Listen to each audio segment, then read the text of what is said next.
I'm not sure. I don't know. I've just come upstairs now. My wife's face down on the bed, so I'm going to flip her over now. But she's never sleeps on her front. She's not moving at all. I'm calling her. Sian. Yeah. I'm I flipping need her you over now. to look at her very carefully and tell me if she's breathing. No, she's not.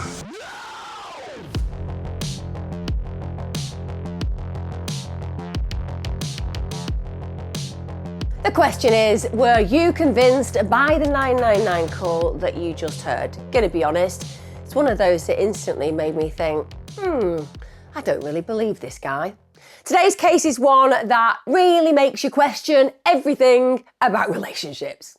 You can be wandering through your world, thinking that your partner loves you, truly believing that they are your soulmate, and all the while, they are plotting your demise. And it's not as if people who find themselves in this situation are stupid, are foolish, don't understand their relationship they've experienced, where everybody else is looking in thinking you're crazy. Quite the contrary. We're talking about literally being able to spend your life, sometimes for decades, with somebody that you truly believe loves you, only to ultimately realise in those final few moments that the only thing they've truly ever cared about is themselves. Today's case is absolutely going to example that.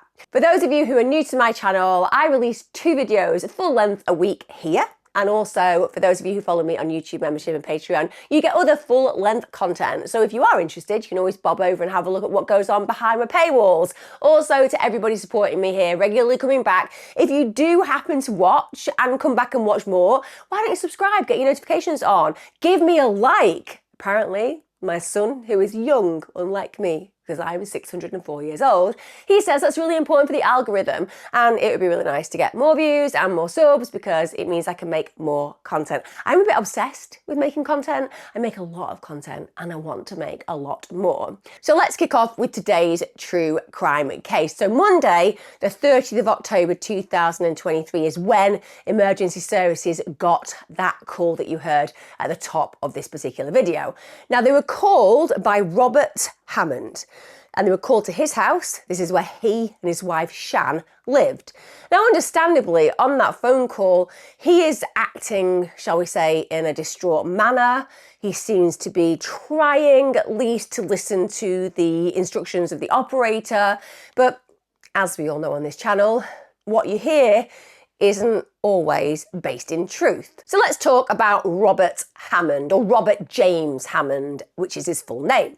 So he lived in Primes Corner, Histon area near Cambridge in the UK. Now, Cambridge, for those of you who don't know it, will probably have heard the actual name in association with an incredibly famous university. Cambridge University is one of those places that, let's say, I would never have been able to attend because my A-level results were certainly not in such a glowing respect that I would have ever been accepted there. And that's because they don't have a lot of working class people attending Cambridge University. I know some of you will be saying I did and I'm working class, but for the most part, come on.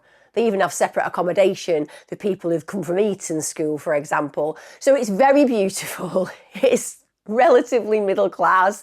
It's beautiful scenery. The houses are quintessentially British, and it's not like a university town where everyone goes clubbing. It's a more sedate environment, shall we say. And you can imagine if you're living in that environment, an area, you're probably having quite a nice experience on a day-to-day level because it is beautiful scenery, it's low crime, and it's all the things that I think make certain British places feel so lovely.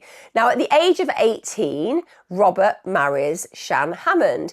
Now, with respect, that's early, isn't it? That's an early age to actually get married. They're childhood sweethearts, essentially.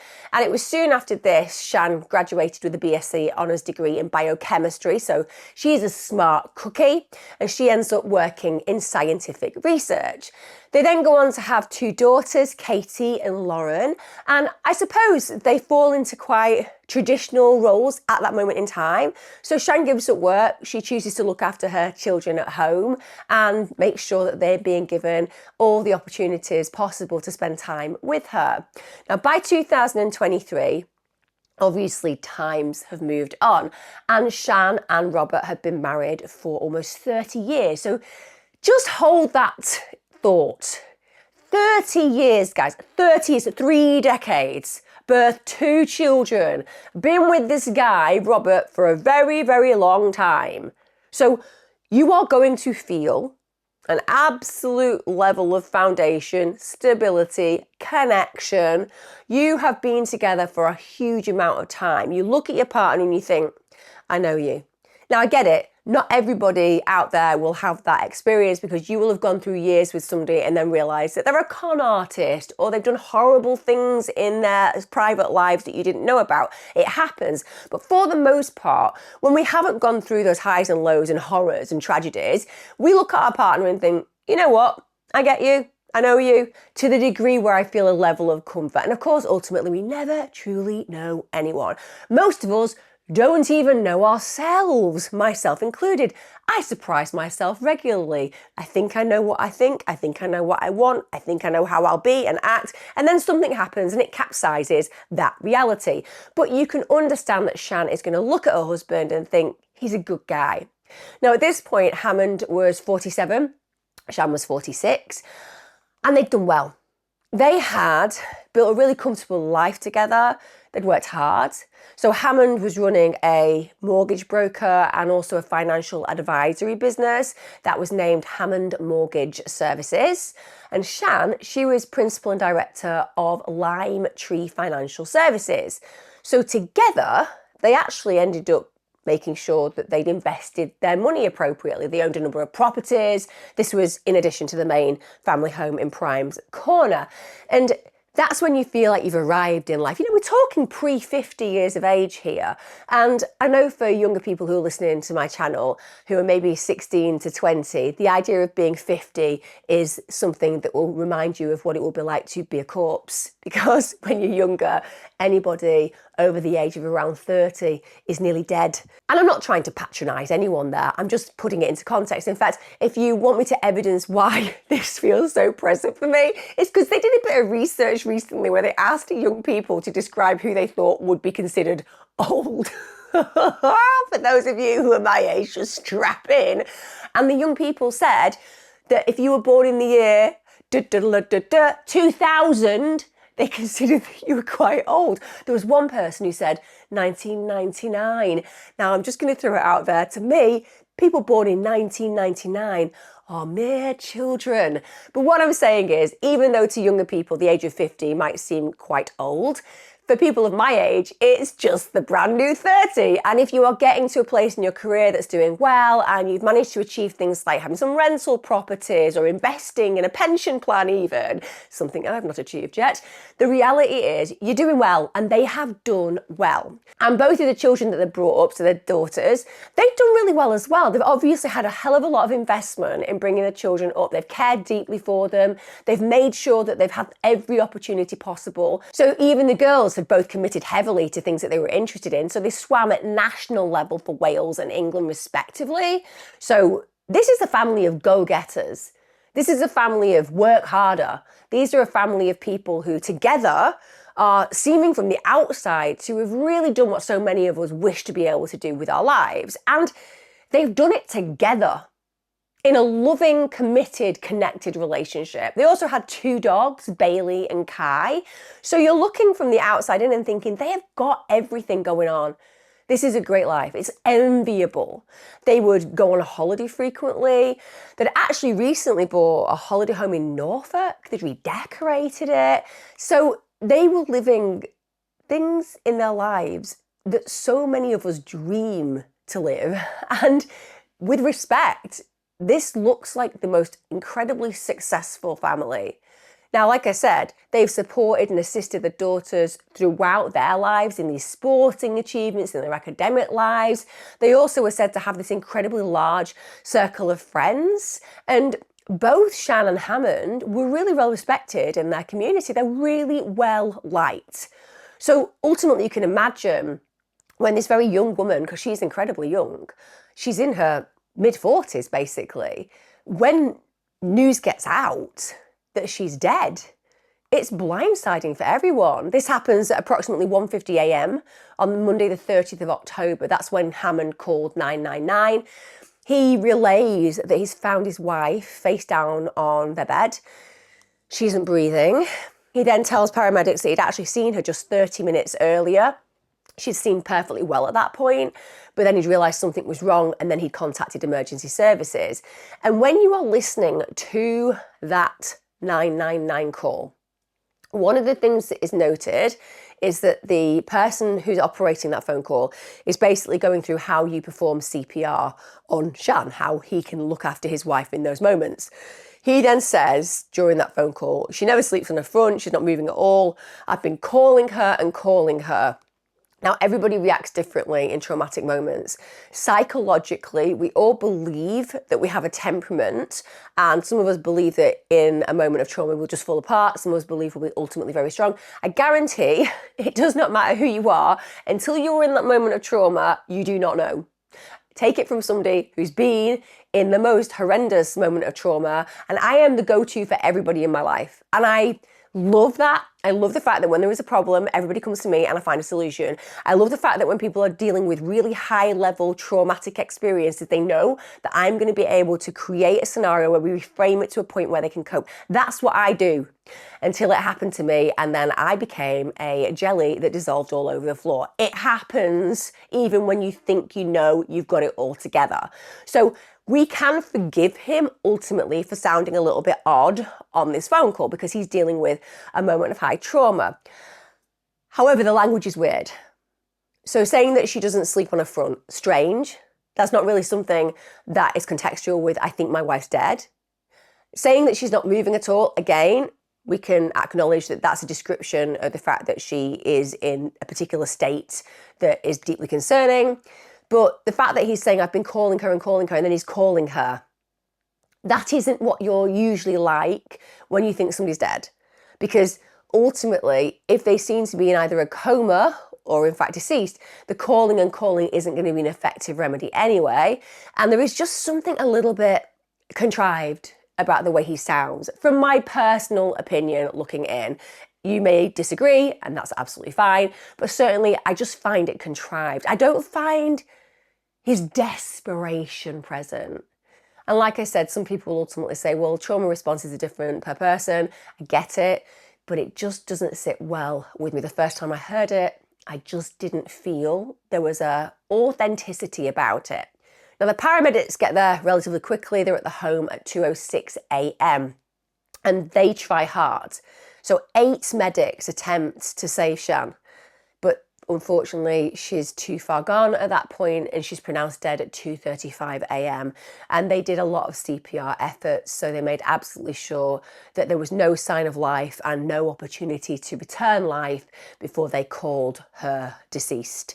Now the police, of course, attend the scene. This is a young death, bear in mind. And the police constable, Richard Jenkins, he gets there about 4:18 a.m. Jenkins is not happy at all. There is just something that makes his spider senses tingle, and he immediately contacts his sergeant because the evidence that had been given to him, he felt did not sit right. He had a lot of concerns. And the other thing is, when he took a moment to look at the scene and then to look at Sian, he immediately noted that there were some bruises and there were some marks on her body, and that meant that he felt that her death potentially was not a natural death. Now, as I said, you've got a whole community who are blindsided by Sian dying. There has been no prelude, she hasn't been unwell, she's been out eating and socialising. There is just no reason that anybody can understand that suddenly she's going to be found dead in bed. The family release a statement and they say everyone that knew her would agree. Sian was one of the friendliest people you could have the pleasure of meeting, and she will be sorely missed by many. Now, it takes several days before they do the post-mortem, and this means that there are people in a period of waiting. The expectation will be that they'll find out how she's died, and obviously everybody is expecting that probably it's an aneurysm or a heart attack or an adult sudden death, but essentially that's where people's mindsets are. But when the coroner starts to look at this, they're really worried. So first of all, they find several very concerning injuries, and those injuries suggest that we're not dealing with a natural death. We're absolutely dealing with foul play. So then a second post-mortem has to be conducted, and you always feel for the families in this case, because ultimately you're dealing with the loss and the grief of somebody that you adored. It's a shock because it's an untimely death, and you just want to make sense of these things and have people instruct you as to why that person has died. And you also want to start the process of moving forward, not as in getting over the grief, but moving forward into the grief. And you need to have all the ducks in a row so that you can start engaging with that process, which is just difficult and traumatic for anybody who has a close loss anyway, without these additional issues. So that second post-mortem is carried out by a pathologist called Dr. Fitzpatrick Swallow. And again, they just back up exactly what the first pathologist said. They're really concerned about this being a natural death because they find that Sian's death was compression of the neck. And they also said that compression was done with somebody's bare hands. They said that that death would have taken some time, at least a minute or more. And I think that when we think about time, a minute seems really short. And I always give this example. It's like when you burn yourself. It's a millisecond that you'll hurt in that moment, you know, the shock, and you kind of draw back and you're dealing with that pain. And the reality is, imagine having an intense pain, a really intense pain for 1 minute. That feels like forever. And imagine knowing that that pain is not being caused by an accident or an injury that you've got yourself involved in. Imagine that that is happening because somebody is harming you. And then add to that the possibility that the person inflicting fatal pain is the person that you love, is the person that you've built your life with, is the person that's the first on your call list when things go wrong. Imagine looking into the eyes of the man who you trusted more than anybody else. Imagine that for more than a minute. She also had defensive injuries on her face and arms. She also was found to have gripping injuries on her arms. That proves that Sian fought for her life. There was a struggle. She also had an injury that was on the back of her head. Now, the post-mortem also found injuries to her vagina, but they were minor and they weren't consistent with sexual assault. So it didn't seem this was motivated by anything sexual. It seems to be motivated by somebody wanting Sian dead. Now, understandably, when it comes to the investigation, the police are only looking in one direction for who the actual perpetrator could be, and that's Hammond. So after Sian's being confirmed murdered, the police then start checking CCTV footage. This is taken from Sian's family home on the night of her death. And guess what it shows? Well, it shows that absolutely no one else entered or left the house that night. So there is literally no suggestion whatsoever of third-party involvement.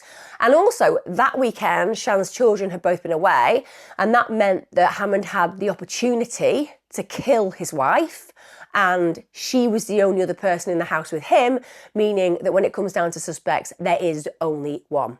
And that means on the 10th of November 2023, Hammond's arrested. Now, it goes without saying that Sian isn't the only victim in this case, because I've highlighted already there are 2 children who are grown up, but nonetheless who absolutely love and respect both of their parents. Can you imagine losing your mother, believing to all intents and purposes that it's just an awful tragedy, and then just over a week later, you find out that it isn't an accident, it isn't an injury she sustained, it isn't some kind of sudden death.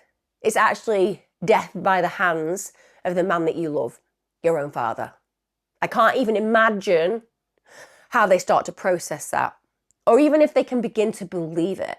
Because bear in mind, if you have lived with somebody and loved somebody and you've trusted them implicitly, suddenly shifting that paradigm of understanding to this idea that they are a predator who has stolen the life of your mother is almost incomprehensible. It's cognitive dissonance. How can I hold 2 conflicting beliefs in the same moment? It's very, very tough to even begin to unpack that, but they're going to have to.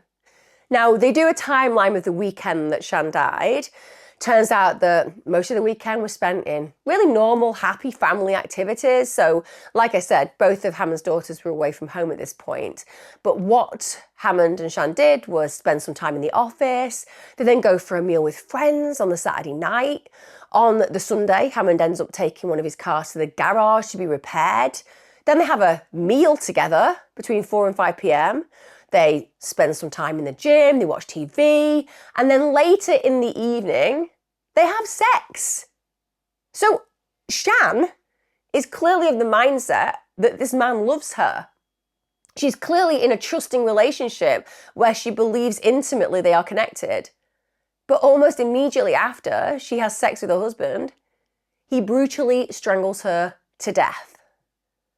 Now, the police want to know motive. And we all know in this channel, often it comes down to one of two things, which is a crime of passion because somebody's really angry with their partner, or financial gain. The classic financial gain. Now, bear in mind, as I have told you, according to the world around Hammond and Sian, they are a super successful couple. They've got a holiday home in Norfolk. They've got other properties. They have done super well for themselves. Live in a nice place. Kids have been brought up really well. So it's a real surprise when they start to look into the finances of Hammond, and it turns out there's a very different story at play. So Detective Constable Hen Robinson, he's a financial intelligence investigator, they get assigned to the case. Also Detective Constable Charlie Sermons, they're in charge of the case as well, but they spent most of their time regarding an investigation that surrounds Legal and General and HMRC. Now, when DC Robinson starts to investigate Sian and Hammond's bank accounts, they realise that that luxurious lifestyle I've been telling you about, yeah, it's basically just a front. It's a facade, essentially. So the businesses that they're involved in, they're in a great deal of debt. And it's not just debt to normal creditors. You know, we appreciate that companies go through hard times and in spite of debts, they get themselves back together. But when you have a substantial debt to somebody like Legal and General, and also to the big one, which is HMRC, which essentially, if you're not from the UK, HMRC is who you pay your taxes to. And let me tell you, they don't care about sob stories. They don't care that you haven't got the money to pay them. They're cutthroat. They're the government. They're the biggest racket going. So if you're on the wrong side of HMRC, they're coming for you no matter what your life and position has led you to that point where you are struggling. They don't care. And they also owed money to a short-term capital funding company, which means they'll be paying a huge amount of interest.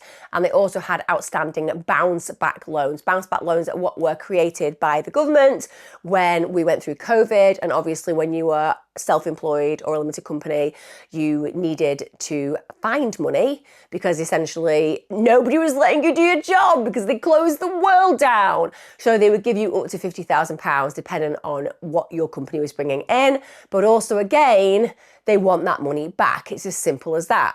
So Hammond has got a lot going on a personal liability level because one of the things that he's agreed with Legal and General is the debts that is tied to them makes him personally liable. So if you're a company director of a limited company, essentially it means there is limited liabilities. So even if it all goes horribly wrong and you owe £5 million, they can't take your house. If you have a personal liability clause with a lender, well, they can. So he had been basically taking increasingly desperate steps to delay the payments to his main creditors because ultimately it was game over if they foreclosed on him. And it also meant that lots of smaller debts were not being paid as they fell due. So he's in a mess. It's as simple as that. Now, throughout 2023, Hammond is lying like he's got a PhD in it. So he's lying to representatives of Legal and General, to HMRC, and he goes through a whole host of excuses. So he said, I've been suffering from cancer, I've taken time off work. Now, that in itself is blindsidingly grotesque. To actually lie and say you've been suffering from a life-limiting, a terminal, or a serious illness just to try to avoid people coming and foreclosing on your debts, that demonstrates a callousness in your nature. And actually, it's not really going to work that effectively because you still owe the money. Then he said, actually, I've had a mental breakdown. So he's now going for the mental health issue. Then he says he's got a relapse of his illnesses. Then he goes ahead and says, actually, you know, me and my wife are separating, we're divorcing, it's all a mess, I'm dealing with all these issues. Then it was Sian who was unwell. She was apparently in hospital. And then Hammond even went ahead and lied to a HMRC representative saying, I can't speak to you right now because I'm waiting for a call from my imaginary oncologist because he didn't like the way that the conversation was going. So this guy is somebody who will lie to the ends of the earth if it serves his purpose. Now, obviously, none of what he was saying to any of these people was true. And another thing that he said to HMRC was that a particular property in Milton was owned by his business on a commercial lease, which was a lie. It was in fact owned by Hammond and Sian, and it was owned outright in a personal capacity. So he's not disclosing to HMRC the truth because he wants to avoid them having their fingers in his pie.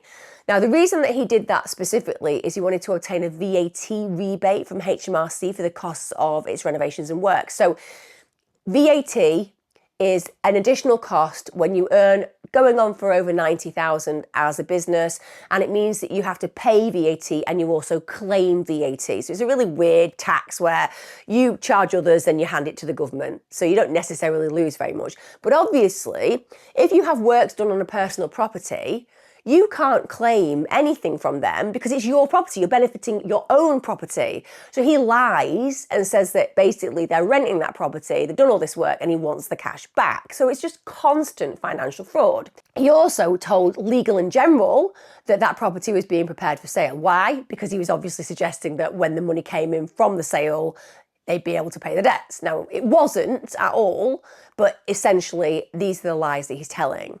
He also tried to lay the blame of all the bad business decisions on his wife, Sian. He said, I've been really sick. I haven't known what's been going on. My wife's been going around making all these poor decisions. And now we've got all these complications because she's made such a mess.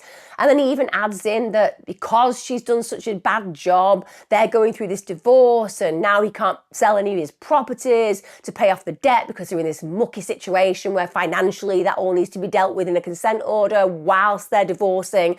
And so he's just pushing the blame at her door. He's also trying to prevent the HMRC and the Legal and General, etc., for closing by just creating a web of lies. And like I said, projecting the fact that all of these problems are nothing to do with him.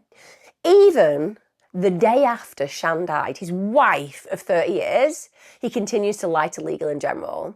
So he's still talking about the fact that they're in a process of a divorce when we all know they had a meal together, had sex, and everybody thinks things are hunky-dory, including Sian, until the moment that he wrapped his hands around her neck and choked her life from her.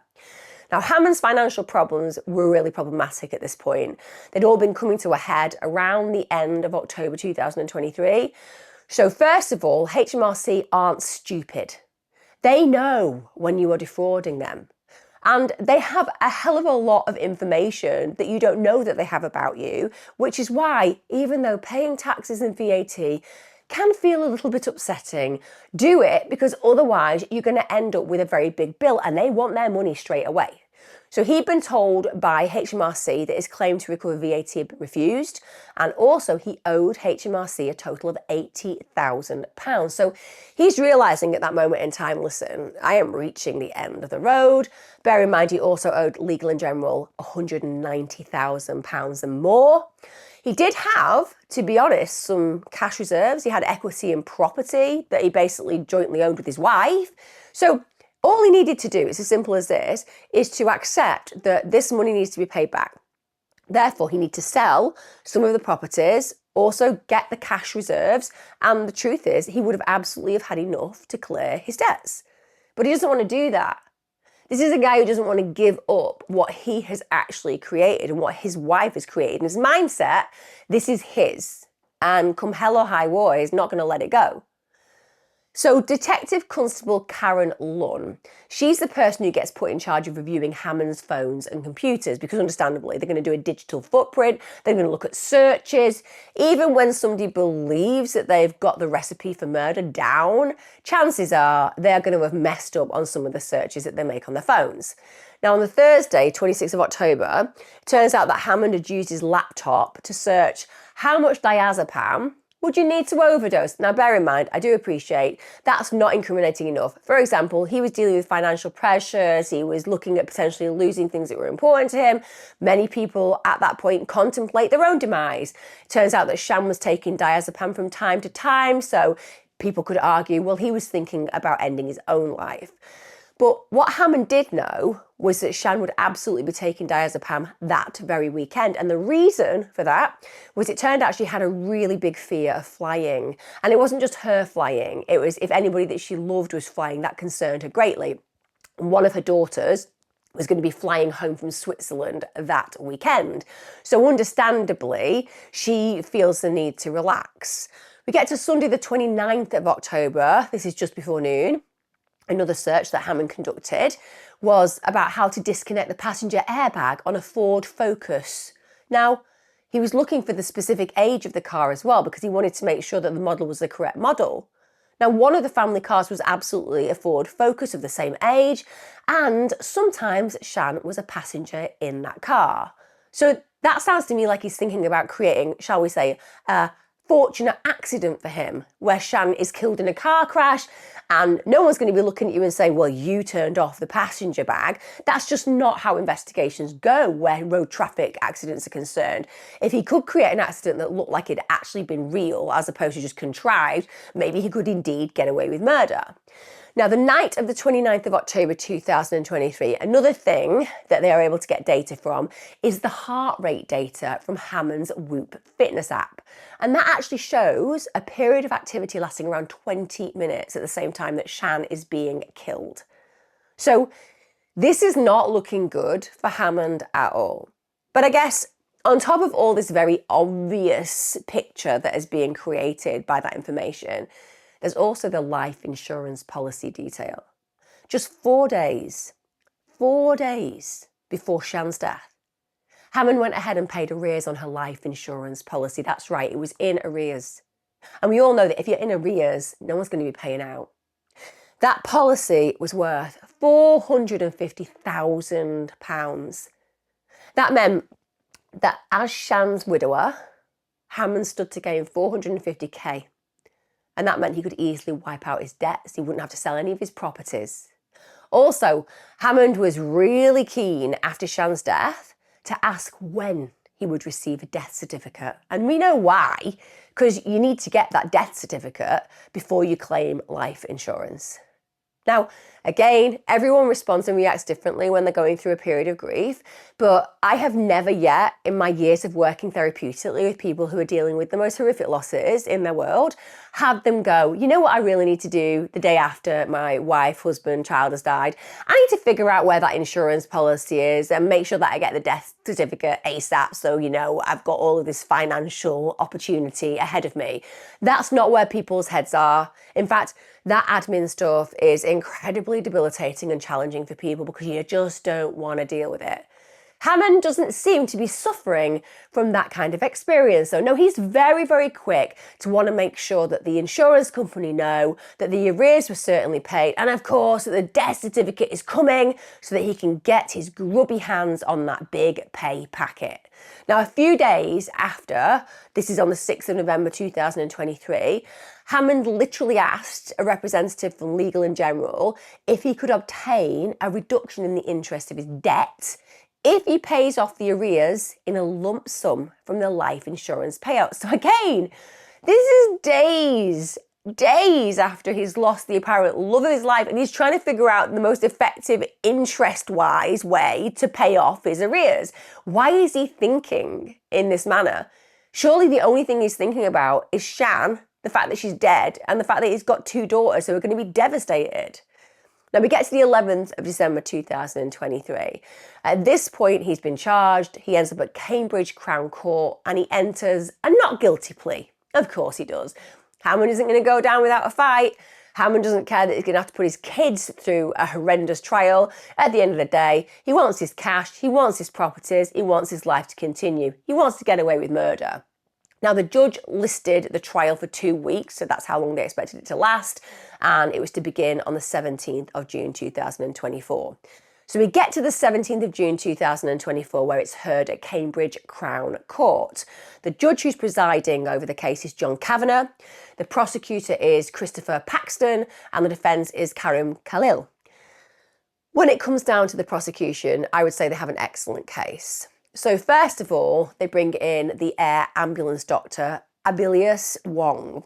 He testifies that he's basically among the medics who arrived in response to the couple's home. Now, Dr. Wong tells the jurors, according to my memory, Hammond told us that he'd last seen Sian about 30 minutes before the 999 call was made. So he's recollecting that story. Then we have Sally Bohr. She was a critical care paramedic. She attended in the car with Dr. Wong. And she recalled that during CPR, one of the things that really bothered her was that blood had come up through a tube that had been inserted by the medics into Sian's mouth. And she said, it just isn't typical for it to happen at such an early age. And she said it usually happens around 20 to 30 minutes after resuscitation. So she said that she formed the view that actually, on reflection, as far as she was concerned, there was absolutely no CPR carried out on Sian before they arrived at the house. Now, in fact, on the 999 call with the emergency services, he was told exactly how to carry out CPR. Hammond was pretending that he was doing it, letting his wife die, preventing any opportunity for resuscitation. He absolutely wanted her dead. Then there's Carl Clifton, who's the emergency care assistant. And he said, listen, I walked in there and it was obvious to me there was never any sign of life. He also confirmed that Sian was pronounced dead at 2:35 a.m. Then we go to the police interview, and PC Richard Jenkins tells the jury just the general concerns he had when he reported to the house at 4:18 a.m. on the 30th of October 2023. He said, I went into every single room of the house. The only one I didn't go into was the one nearest the front door where there were two dogs, and they actually played his body cam for the jurors. And this officer said, at the top of the stairs, there was this broken picture frame, and it just really caught my attention. And Jenkins actually asked Hammond, what time did you leave your wife in bed to come downstairs? And Hammond apparently replied, I would have thought about 12-ish. And later I just found her upstairs. And he said, did Sian have any injuries on her at all? Because I'm just wondering that there's a few things that I'm noticing about bruises on her. And Hammond said, oh, she bruises easily. Okay, I bruise easily. I have a blood condition that means I need infusions and transfusions sometimes. But the truth is, I bruise easily when things happen, such as I bang into things or somebody hurts me, shall we say. They're examples of why you would have bruising. So just saying she bruises easily does not explain away the bruising on her body. Hammond also said that his wife didn't get prescribed diazepam because obviously that could be in a system. Bear in mind, if you are planning somebody's demise, you might have drugged them, for example. They've got something in the system. The one thing they're going to look for is whether there is a prescription for that. And he wants to make it known at that point that she probably will have diazepam in her system, but that's because her mother gives them to her. She doesn't actually have them prescribed by a doctor. And even though it's not going to happen in the UK, you should only take your own prescribed medication. Come on. As if I haven't asked my mum for a flipping sleeping tablet very occasionally if I've needed to deal with a stressful situation. Of course I have. Everybody does. But arguably that will be why he's making that excuse. Now, of course, the prosecution are very much focused, not just on how they believe that Sian was murdered, but the motive behind that. So prosecutor Christopher Paxton, he just really reinforces the fact that Hammond was in £300,000 of debt. And I think that to anyone listening, when you think about £300,000, most of us have never and will never see that amount of money in our lives. And it just is an enormous amount of debt. However, if you are a limited company, your company will go under and you'll have creditors, but you won't be personally owing it. The bit that he personally owes is to Legal in General because he's agreed a personal connection to that debt. So arguably, it's not as overwhelming as it sounds. When you have a company, this is something that is quite common. Now, £200,000 of that debt, as I said, is owed to Legal in General, and an agent who was pursuing that debt actually called Hammond on the 30th of October 2023. Hammond tells that agent his wife had died that morning and then said to that agent, even though we're divorcing, she was still the mother of my children. He has put his hands around the neck of this woman who thought that he was the love of her life. He has snuffed the life out of her. And in the moments after the death, He's lying to an agent, saying they were divorcing, and painting himself as this good guy who's devastated even though he murdered her and even though they weren't divorcing. It's just a story he's created to make people feel sorry for him. He also said as an agent talking to Hammond, from his point of view, working as an insurance individual who was obviously chasing debts and making sure that people came up with their goods, he's listened to a lot of stories. He's actually listened to a lot of people who are dealing with genuine losses. He's listened to people who've been going through difficult times. And he just felt that Hammond was inauthentic. And instead of being concerned about Sian and the fact that Sian had died, he felt that Hammond, quote, had eyes on the prize of Sian's life insurance payoff.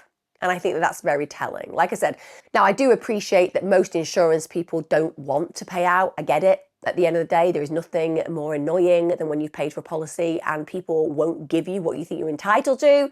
But they also day-to-day deal with liars, and it turns out that Hammond sounded like one.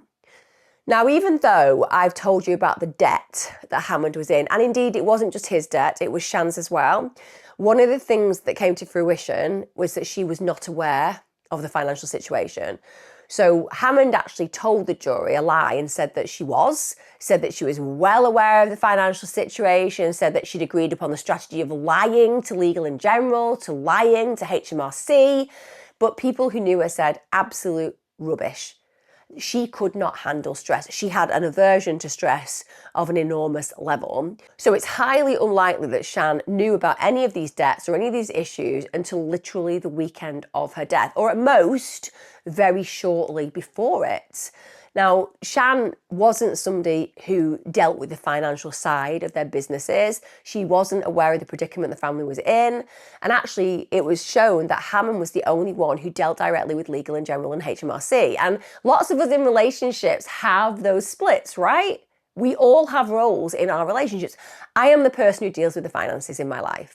I am the person who gets the great accountant. I am the person who's constantly making sure that everything we do is appropriate, because I have this fear of ever getting anything wrong, because nobody wants to live under any kind of financial duress. Likewise, my husband does all the editing for this channel. He's constantly on form, thinking of new ways to grow and all the things that go with it. We fit perfectly because of the fact that we each have different roles. So I don't think it's strange that Sian isn't involved with Legal in General and HMRC. She's probably really glad to just hand over the arduous task of dealing with the finances. And you know, if your credit card's working, if your debit card's working, if you can go on nice holidays, if you can afford a Norfolk holiday home, you're not thinking, oh, we might be in a bit of debt. Now, Hammond basically had a web of bank accounts, and that also validated that Sian just didn't have the full picture of their financial position, at least until probably the day that she died.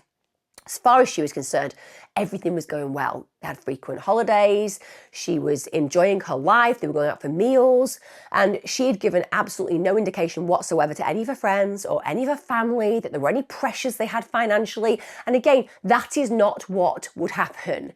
I'm not saying that we all go around talking about our issues to everybody. Of course we don't. But we have confidants. We have people that we can say, oh, I've got some issues or I'm a little bit afraid about this. To have never had a dialogue with anybody that you care for in your life about these really pressing concerns just doesn't make sense.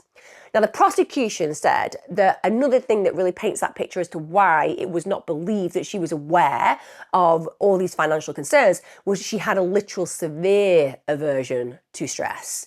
In fact, people said it would be inconceivable that she would have ever agreed with Hammond to lie to HMRC and Legal in General.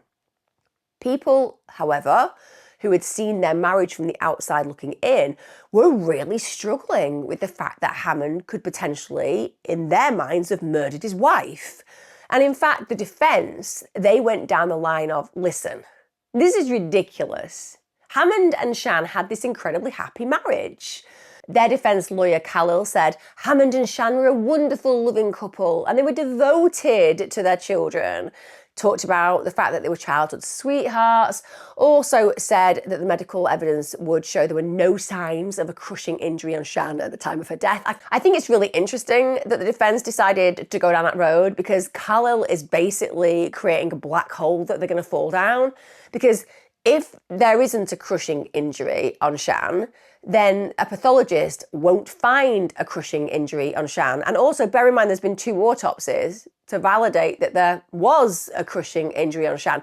I get that he's introducing on a defence level that this, from the outside looking in, was a really happy couple. My God, they had sex just before she was apparently murdered. How does that make sense? The family say that they adored each other. So I think that's a really effective defence because you're playing on the heartstrings of the jury and you're also evidencing it with lots of character witnesses who are saying, no, Hammond loved Sian. There's no way he'd have done it. And I think that's powerful.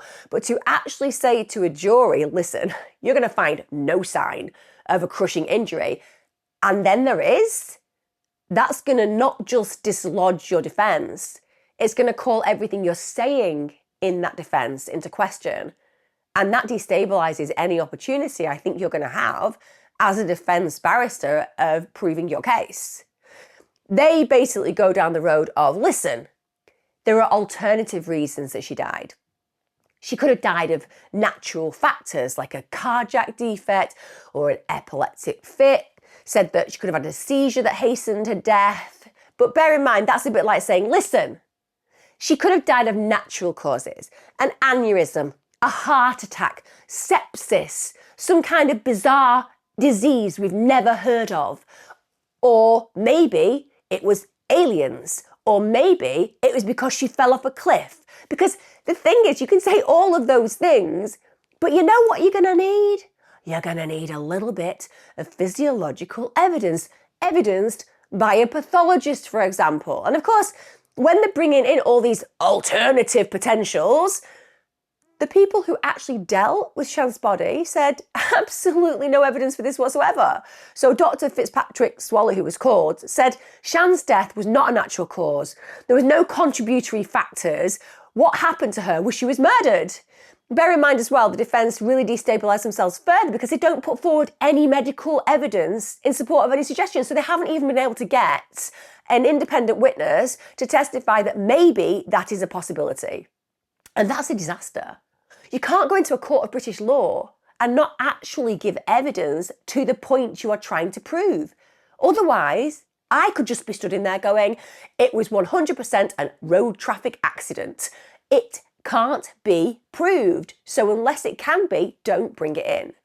Now, like I said, the big problem that we've got in this case is that nobody believed Hammond was capable of doing it, as far as from their close connections. Clearly, the police believe he's banged to rights, 100% guilty, full stop. But you have a group of people who adore him, a large group of people, character witnesses who testified during his trial, saying that he's popular, he's respected, he's got a really high regard in the community, people love him, his colleagues enjoy working with him, his clients like working with him. You've got his own daughters, Katie and Lauren, they're both vouching for the father. They write a letter to the judge, Kavanagh, saying, please understand that my father wouldn't do this. And also Hammond's mother, Carol, also does that. And I believe that the jury must have found that so difficult to hear because you absolutely get it. I 100% get it. I look at my relationship with my late dad and he was, to me, perfect. Now, he's human, so obviously my analysis of that is based on a ludicrous belief system. Of course he wasn't perfect, but he was perfect to me. And if you say anything else, I'll fight you. That's how you feel. So knowing my history with my dad and being able to kind of look at that whole experience, if somebody had come and said to me, your father has killed your mother, I would firstly have thought that's insanity. And secondly, I would have gone absolutely 100% out of my way to disprove that theory. And even if they had said, listen, we've got it on CCTV, I would have so struggled to have ingested that reality because my experience with this man was an experience of joy and connection and friendship and mentorship. And I imagine for Hammond's daughters, that's exactly how they felt too. So as I said, the word cognitive dissonance is so powerful here because that conflicting belief system and holding it in the same space is impossible. You have to go down one side or another. So in their mindset, they're thinking there is no way dad would ever have done this. And they are willing to vouch for him because they love him and he loves them. And nothing changes that. We have to remember that you can be a horrible predator, towards an individual and still have been loving towards others in their lives and be the person that that person has experienced and hold that truthfully in a relationship. So the daughters genuinely had a loving father who was committed to them, who protected them, who looked after them, who loved their mother because they went on holidays and they saw how happy she was. So imagine having to take that position and then get told, well, actually, no, he's a murderer. He murdered your mother for money. That must be incomprehensibly difficult to make the leap to. So instead you say to yourself, they've got it wrong. I know my dad. There's absolutely no way on God's earth he would do this. Now, of course, we know that there are people like BTK, Dennis Rader, volunteered at his church. Great guy, devoted family man. Also, serial killer. But to all those people who knew him before they found out he was a serial killer, he was all those good things. You can be so many different spaces and faces in life. And unfortunately, Hammond is all the things that are positive that people say about him, and he's also a killer. And we get to the verdict that happens on the 17th of July 2024, and I do not believe for 1 second that the jury will have struggled with this verdict. It was indeed a unanimous verdict of guilty towards him, and it was the only one they were ever going to be able to come to, because let's be clear, the absolute evidence by the pathologist and by the environment that day and by the actions of Hammond, it all led to him being the murderer. And like I said, I think there was a real undermining in the defence by bringing in this idea that she died of natural causes, because that meant that they really dug deep into the evidence regarding the pathology report and the expert witness coming in to talk about why this person died. And you can imagine, if a defence is making you be on the spot being seen as a less than expert human being because they're challenging what you've found, you are going to emphatically deny their mindset. You're going to emphatically deny their proposition that she could have died of natural causes, thus reinforcing to the jury how correct you are and how you are dealing with a murder, not a natural death. So I think they really capsized any chance of causing reasonable doubt with the jury by just having that premise of their defence. Now, after Hammond was found guilty after the trial, DI Richard Scott from the Bedfordshire, Cambridgeshire and Hertfordshire Major Crime Unit said the pathology played a key part in this investigation. And this basically showed how Mr. Hammond had lied about how his wife had died. He said once the investigation progressed, it showed Hammond to be a competent liar, and the large debts and financial pressures he was under became clear. His greed and his fear of losing his public standing led to him murdering his wife to benefit from her life insurance, then to continue hiding his debt. When it got down to the sentencing, that took place on the 23rd of July 2024. Now, the offence of murder in the UK requires a life sentence. So then the judge has to decide what the minimum term of that life sentence will be. Judge Kavanagh stated, one of the key considerations is whether the murder of your wife was done in the expectation of gain as a result of your wife's death. If so, then the starting point for the minimum term will be 30 years. If not, the starting point will be 15 years. Judge Kavanagh also said, you have not told the truth about what happened, and I'm satisfied that you have not told the truth about the events leading up to it. You are a habitual and accomplished liar, lying whenever it suited your purpose to do so. He said Sian was 46. I mean, how young is that, guys? 46 when she was killed. He said it was clear that she was a lovely person. She was kind, she was bubbly, she was very friendly. The judge also said he was satisfied that Hammond killed Sian in the expectation of gain as a result of her death. He said with Sian dead, Hammond had freedom to sell the jointly owned properties without needing her permission. This meant that the starting point, therefore, for the minimum term, as laid down in the Sentencing Act 2020, is indeed 30 years. Now, Judge Kavanagh decided that there was going to be a significant discount applied to that figure. And the reason that he decided that that was going to be applied was that he couldn't be sure that Hammond's primary motive for killing Sian on the 29th of October 2023 was the expectation to gain from her death. I mean, I think that's incorrect, but the judge obviously isn't going to go easy on him. But I think the only motive for killing her on that day was to benefit financially.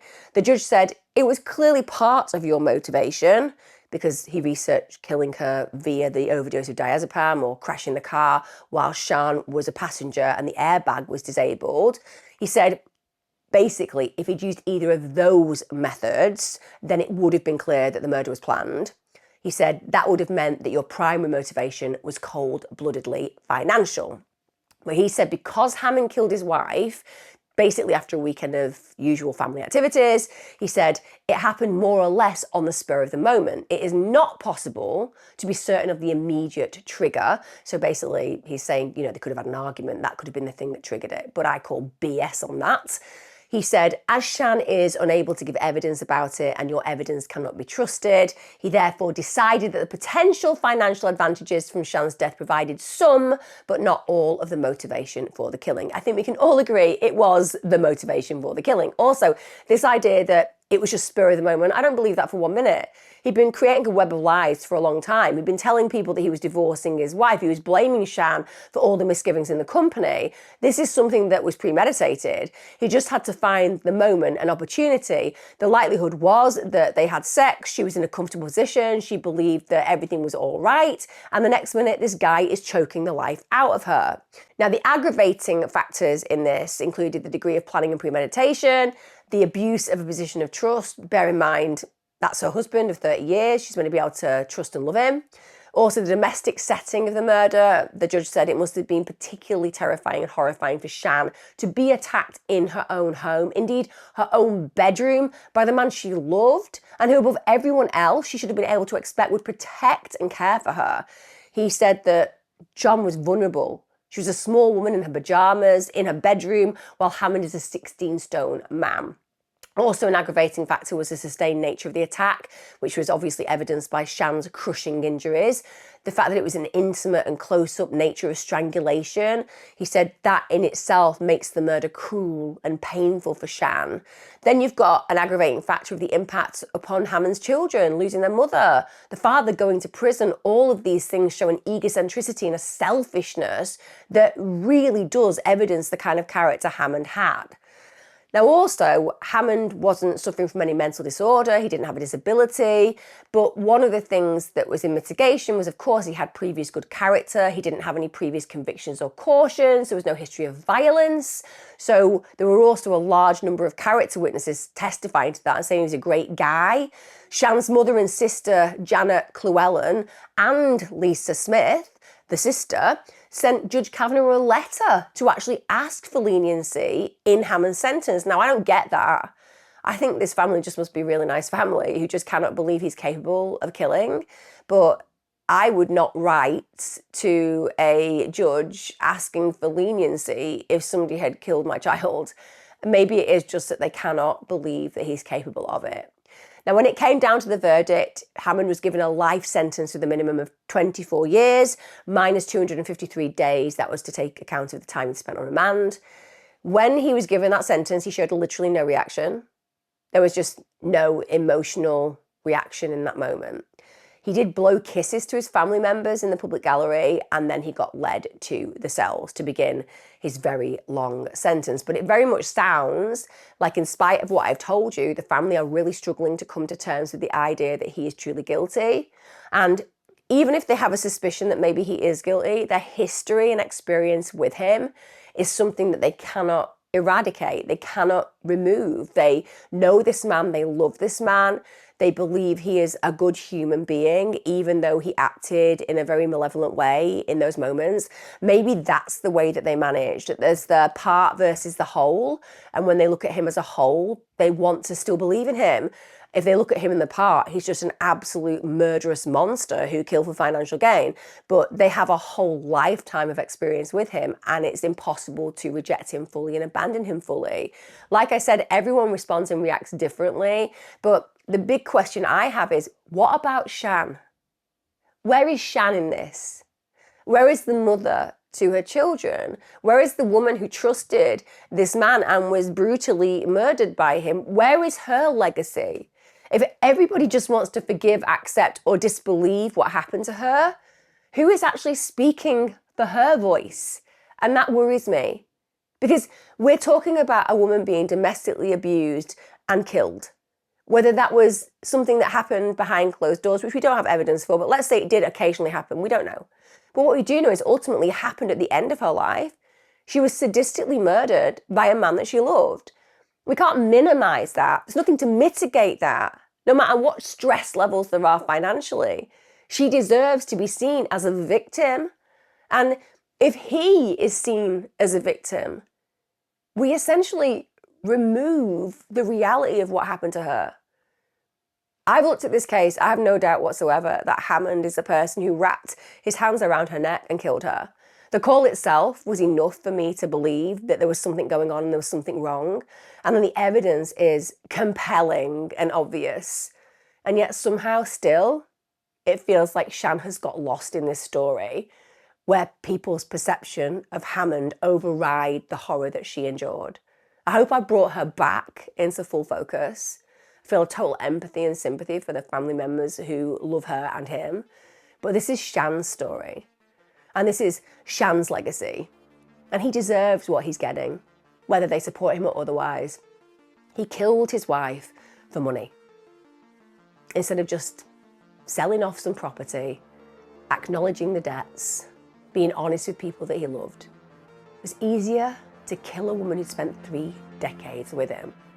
So I hope that every single moment of every single day he regrets what he did, because Sian absolutely did not deserve such a horrible demise. Let me know your thoughts as ever, and I'll see you again next time. Take care, guys. Be safe.